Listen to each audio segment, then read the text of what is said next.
Бајките на Маша. Изгледа дека ми треба тушто бојни коцки. Што е ова? Може ли да се нарече кула? Ако планирате да направите нешто, направете го така да биде издржливо. Не знаете што ќе се случи. Како во оваа приказна. Си биле еднаш Лисицата и зајакот. Лисицата имала убава куќа, целата блескава од мраз.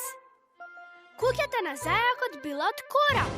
Се разбира кога пролета дошла, куќата на лисицата веднаш се стопила. Останала само локва. Лисицата дошла кај куќата на зајакот и му рекла: "Зајко, ќе ми дозволиш ли да поседам во твојот дом?" Зајакот бил многу љубезен. "Секако, мила лисицо, слободно. Повели, чувствувај се како дома, само внимавај да не ми го извалкаш подот."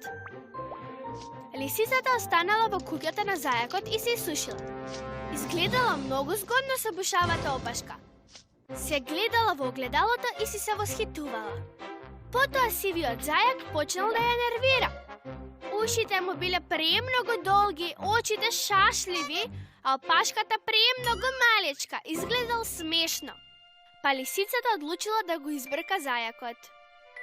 "Излегувај од тука додека се уште можеш, инаку ќе се налутам, ќе огледам и ќе те изедам. Оди, не враќај се овде, оти ќе зажалиш." Зајакот одел по патот, плачејќи, и го сретнал куќето. "Еј, шашлив, зошто плачеш?" "Па, куќе, имав куќа од кора, а куќата на лисицата беше од мраз и блескаше. Кога дојде пролета, куќата и се стопи и дозволив да остане кај мене, а потоа ме избрка.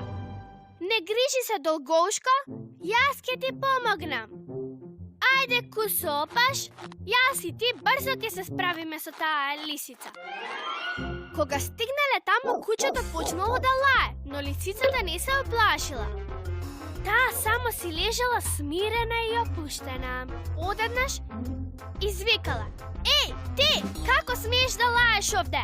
Ке скокнам и ке те сграбчам и ке те треснам. Ништо нема да остане од тебе." Куќето се стресло од страв, со подвиена опашка подготвено да избега. Лисицата излегла и рекла: "Не плаши се, врати се. Има место за двајцата. А ти, шашливко, бегај од тука. Како смееш да шириш лоши гласини за мене, тужи бабо." Зајакот си одел по патот плачејќи и го сретнал волкот. "Еј, зајко, сакам да те изедам." "Мил волку, те молам, не јади ме, ќе ти испеам убава песничка." И запеал: "Еј ти, стар Мирко, не биди не Мирко, фати го ѓумбирко." Не ке да е таа песна. "А, вака." И зајакот му кажал: "Имав куќа од кора, а куќата на лисицата беше од мраз и блескаше. Кога дојде пролета, куќата на лисицата се стопи и дозволив да седи кај мене, а таа ме избрка." "Добро, ќе ти помогнам," му рекол волкот. "Јас ке средам. Ајде да ја покажеме." Пред волкот да ја избрка лисицата, таа излегла на прозорот и му викнала: "Види кој дошол да живее со нас.